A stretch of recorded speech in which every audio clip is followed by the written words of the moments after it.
He thought he was returning to his life, but something else was waiting. The comeback is not a loud film. It doesn't shout, doesn't bleed all over the screen. It waits, it listens, and then, when you let your guard down, it whispers something you were never meant to hear. When it was released in 1978, audiences barely noticed. It slipped through theaters with little noise, but over time, a shadow clung to it, not because of what's in the script, but because of what was left out. The more you look, the more the film resists being understood. Scenes went missing, crew walked off, audio appeared that no one could explain. The deeper you dig, the more the comeback feels like it wasn't just made, it was uncovered. It's easy to call it cult horror, easy to call it forgotten, but those who worked on it still flinch when asked, not out of pride, out of memory. These aren't production notes, they're trace evidence, pieces of a film that may have captured more than fiction. Here are 20 weird facts you didn't know about the comeback. And if you think all the ghosts stayed in the story, you haven't been listening close enough. Fact 1. The scene that was cut so deep, it vanished. It wasn't graphic, it didn't involve violence, but something about that scene made people physically recoil. In early cuts of the comeback, there was a moment of near total stillness. A woman, silent, pale, unmoving, stood at the end of a bed. She didn't speak. She didn't blink. The camera didn't cut away. Test audiences shifted in their seats. Some claimed they felt trapped inside the frame. One reportedly said, "It wasn't the character that scared me, it was what she brought with her." Producers insisted the scene be removed for international release. It wasn't questioned. It was pulled. But what came next wasn't expected. When the studio attempted to reinsert the footage for the director's cut, it was gone. Not misplaced, not mislabeled, just absent. Multiple sources confirmed it had been cataloged. The canister was logged, shelved, and then nothing. Its file entry is still in the archive, marked with one word, missing. Walker never reshot it. Some say he refused to, others claim he never had the chance. And to this day, when that scene plays out in people's memories, no two descriptions are ever the same. Fact 2. They didn't want him to act, they wanted him to break. Jack Jones was known for control on stage, in interviews, in every note he sang. But on this film, that control was unwelcome. Walker didn't want performance, he wanted erosion. The scripts given to Jones were altered constantly. Scenes were rearranged without warning.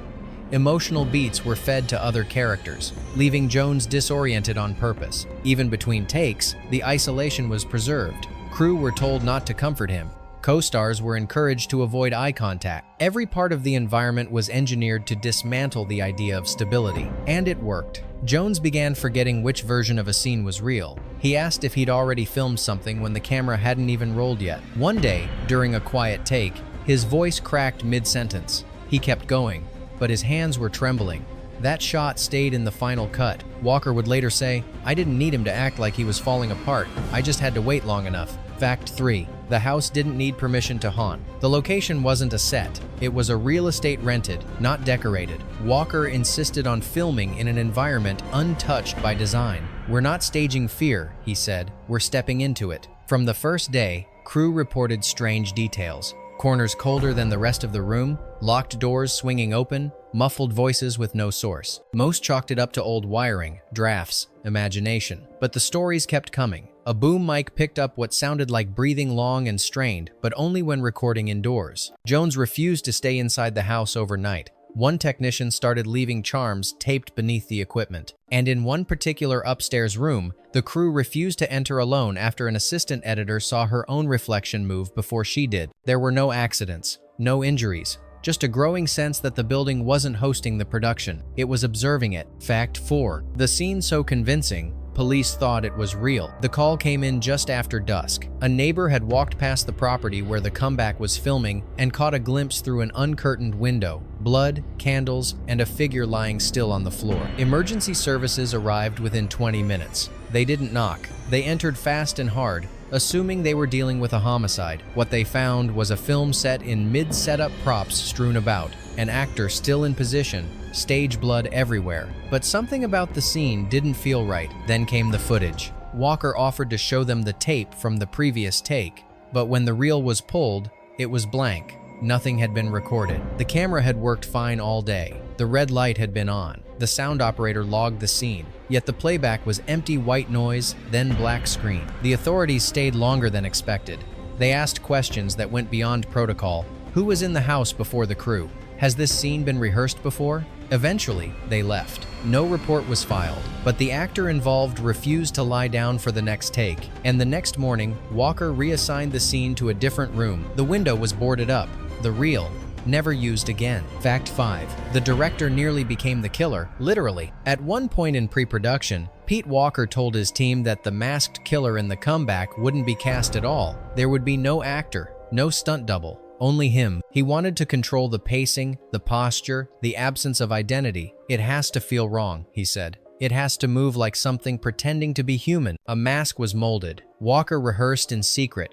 A few test shots were filmed, no dialogue, just him stepping through doorways, holding the sickle with deliberate awkwardness. The footage was never publicly shown, but those who saw it said it felt wrong in a way you couldn't articulate. One assistant described it as violence without a face. Days later, Walker dropped the idea. He didn't give a reason.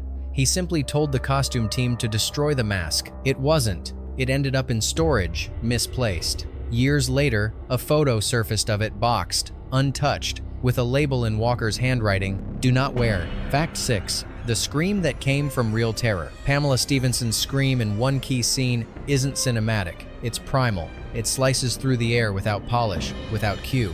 And that's because she didn't know what was coming. In the script, her character was to enter a blood-soaked room and react to a staged murder. Tableau, rubber guts, red paint, a mannequin. She rehearsed for it. She was ready, but Walker had different plans. On the day of the shoot, the props were swapped. What she walked into was real fresh animal entrails from a butcher, unrefrigerated, still warm. The smell hit first, then the texture, then the realization. The scream wasn't performance, it was a reaction to betrayal. Stevenson left the set for the rest of the day. Walker didn't apologize, he simply said, "We got what we needed." In the final cut, the camera doesn't flinch. It lingers as she loses composure, as the audience hears something most horror films can't manufacture. The moment when a human being realizes the room is real. Fact 7. The mask didn't belong on set or anywhere. The killer's mask in The Comeback is unforgettable not because of its detail, but because of its emptiness. No expression, no identity, just a waxy stillness that seems to absorb the room. It wasn't custom-made. It was pulled from an old storage room, part of an unfinished student film from years earlier. That project had been abandoned after the lead actor experienced a breakdown during filming. Walker chose the mask the moment he saw it. "It doesn't hide anything," he said. "It erases." Prue avoided touching it. The actor wearing it complained of headaches and dizziness. The wardrobe assistant claimed it changed color slightly under different lighting without being painted. Once filming ended, the mask was packed for archival storage. But when the props team went to collect it, it was gone. A year later, it allegedly appeared in a background shot of a French horror short, uncredited, unexplained. When asked, the director denied using any mask at all. Some believe it never left the set. Others think it never belonged there to begin with. Fact 8. One scene was too real for television. In 1983, The Comeback was scheduled for a late-night broadcast on British television, but hours before airing, it was pulled without public explanation. Internally, the reason was simple. One particular scene had triggered a complaint not from the public, but from inside the broadcast company itself. The sequence featured a slow, deliberate pan across a destroyed dressing room, blood on the mirrors, scratches on the walls, and beneath it all, a sound barely audible like someone sobbing through static. An audio technician flagged it, saying it resembled a real police recording he had encountered years earlier. The kind not meant for the public, the kind that sits in evidence room. The scene was reviewed, cut, replaced with a generic transitional shot. But in some pre-broadcast copies, the original still exists. And if you isolate the audio and play it backwards, the sobbing continues, and someone whispers a name that doesn't appear in the cast or crew. Fact 9. The score that was meant to stay unreleased. Stanley Myers was a respected composer, known for melodic, emotive scores. When he signed on to The Comeback, no one expected what he delivered. The music he created wasn't melodic. It pulsed. It drifted in and out of key.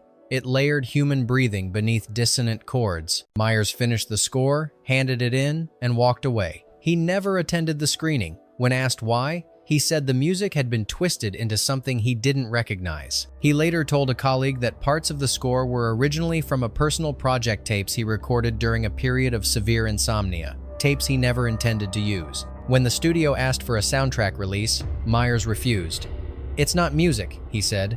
"It's residue. The original master tapes were never made public, but a few collectors claim to own bootlegs, and those who've listened to them say the tracks include voices just under the mix, breaths, whispers, names, and none of them belong to anyone listed in the credits. Fact 10. The ending that the film forgot to survive. The version of The Comeback you know ends quietly. A final look, a final breath, ambiguity hanging in the air like smoke. But the original ending wasn't quiet at all. It was final. Walker's first cut ended with a silent walk toward the cliffside. No monologue, no score, just the ocean, and the character stepping forward. The scene was filmed one take only, but something about the footage disturbed even the crew. A boom operator reportedly left mid-shot, saying, "He's not acting." Producers rejected the ending.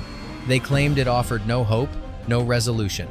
It would trap the audience. The reel containing the footage was marked for review, then it disappeared. No transfer, no archive listing, no digital backup. All that's left is a single photo, Jack Jones, alone at the cliff's edge, arms at his sides, looking out to a place the camera was never allowed to follow. Walker never tried to shoot it again. "The moment happened," he said, whether the film remembers it or not. Fact 11. He drew the house before he'd ever seen it. Set designer Norman Goff was known for clean lines and logic. He didn't believe in haunted spaces until this film. Before production began, Goff turned in concept sketches based only on descriptions. Hallways narrowing into nowhere, rooms with mirrors facing blank walls, staircases that looped back into themselves. When the crew arrived at the shooting location, they discovered that two of his designs matched sealed-off sections of the real house sections. Goff had no way of knowing existed. He didn't speak much during the build, slept on set, spent long hours in corners with no light. Crew joked that he was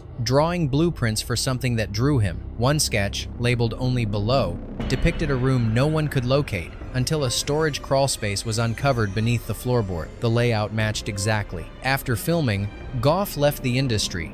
He never spoke about the film again, but when asked if he'd return to design horror, he replied, "I didn't design anything, I copied." Fact 12. The name that disappeared with the body, R. Mansfield, appears briefly in the original production logs for The Comeback. Lighting assistant, day rate higher, no photo, no resume. By the third week, he stopped showing up.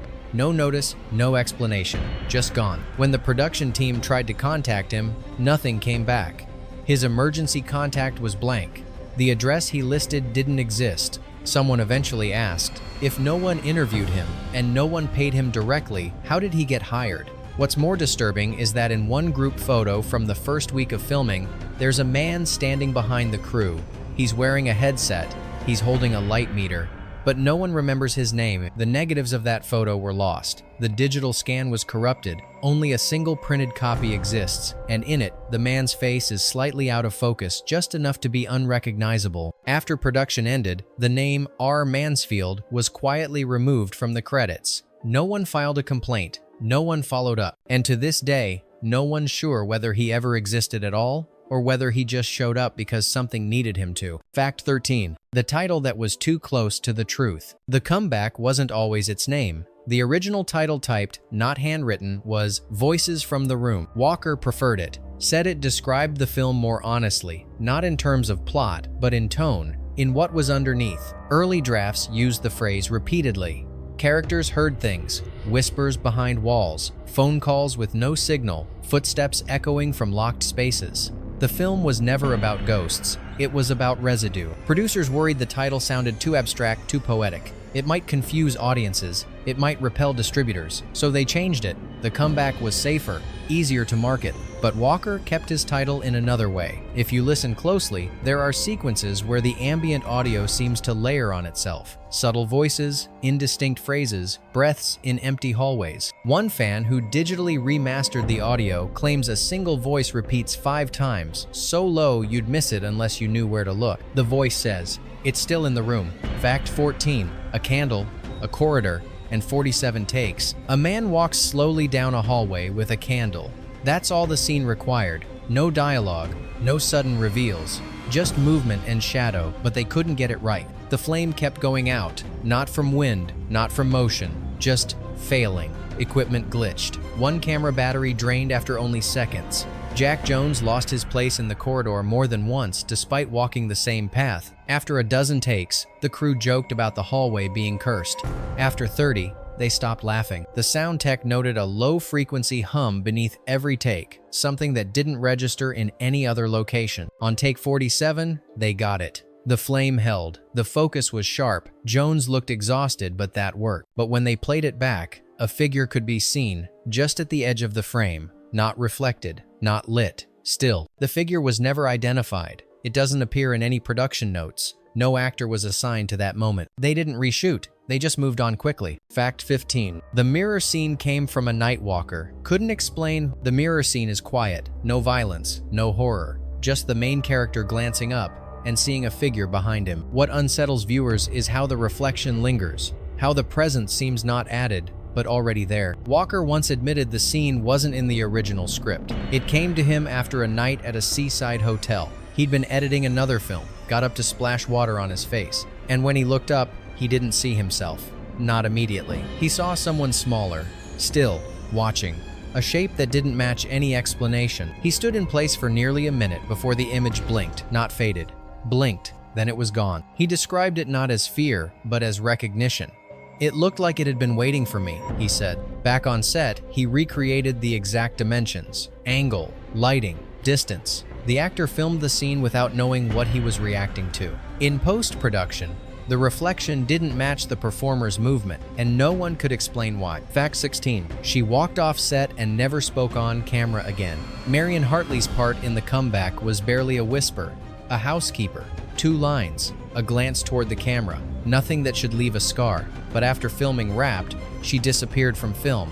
No new roles, no interviews, no stage returns. Friends say she became reclusive, refused phone calls, would only respond through brief, scribbled notes. In one of them, handed quietly to a former colleague, she wrote, "I heard her speak. It wasn't scripted." No one could get her to elaborate. She was later spotted attending a niche horror festival where The Comeback was screening. She stayed in the back row, silent. When her scene appeared, she reportedly closed her eyes. And when the credits rolled, she had already left. Some say her performance felt too grounded, like she wasn't acting at all, like she wasn't playing someone who'd seen something strange she already had. Fact 17. The knife didn't want to leave the film. The ritual knife seen in The Comeback was real, not a replica, not rubber, cold, heavy, and oddly pristine. Walker insisted on authenticity. The blade was found in a private antique collection, with no paperwork, only a tag that read, "Ceremonial provenance unclear." During production, it went missing for 2 days,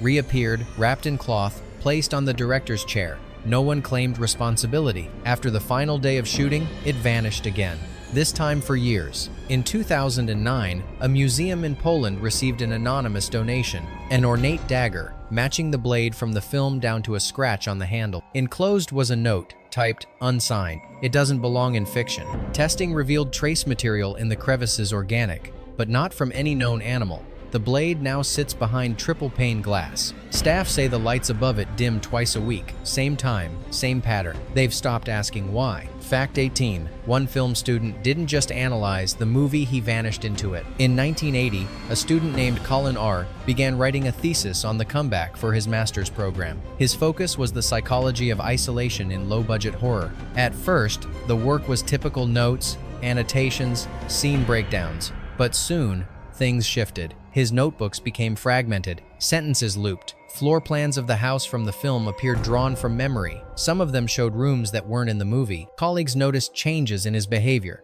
He stopped responding to questions directly, started referring to scenes no one remembered filming. Eventually, he was found in the university screening room, watching a version of The Comeback that no one else had seen, rearranged scenes, new audio, shots that didn't exist in any known cut. When asked where he got it, he replied, "It was always there. It just needed someone to see it right." He was institutionalized shortly after. His thesis was never completed, but a single page remained in his folder, a list of timestamps, and next to each, one repeated phrase, "She speaks here." Fact 19. The fire that burned the wrong reel, or the right one. In 1986, a fire broke out in a storage facility in Surrey that housed reels from dozens of British productions. Electrical fault, minor damages. But The Comeback wasn't so lucky. Only one reel from the film was destroyed, the original opening sequence. That reel contained a scene cut from the theatrical release. A dreamlike, non-linear montage, religious symbols, reflections that didn't mirror, audio that only made sense when reversed. Walker fought to keep it in. The studio overruled him. The footage was archived, then gone. Fire inspectors said the blaze should have spread across multiple racks, but it didn't. The flames formed a corridor straight to the comeback's reel. The metal canister melted completely.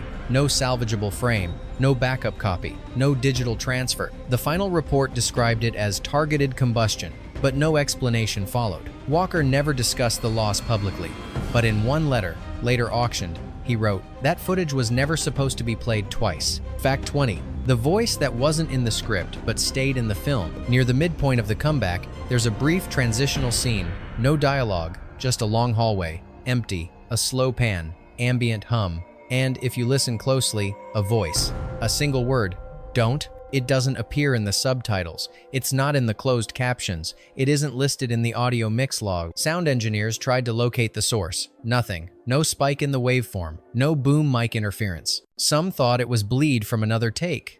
But when the raw footage was checked, the whisper was embedded beneath everything. One fan isolated it, slowed it down, and played it in reverse. The word became a phrase, "She's still here. You let her in." No one in the cast recorded it. No one remembers hearing it on set, but it's there in every version of the film. And once you've heard it, silence never sounds clean again.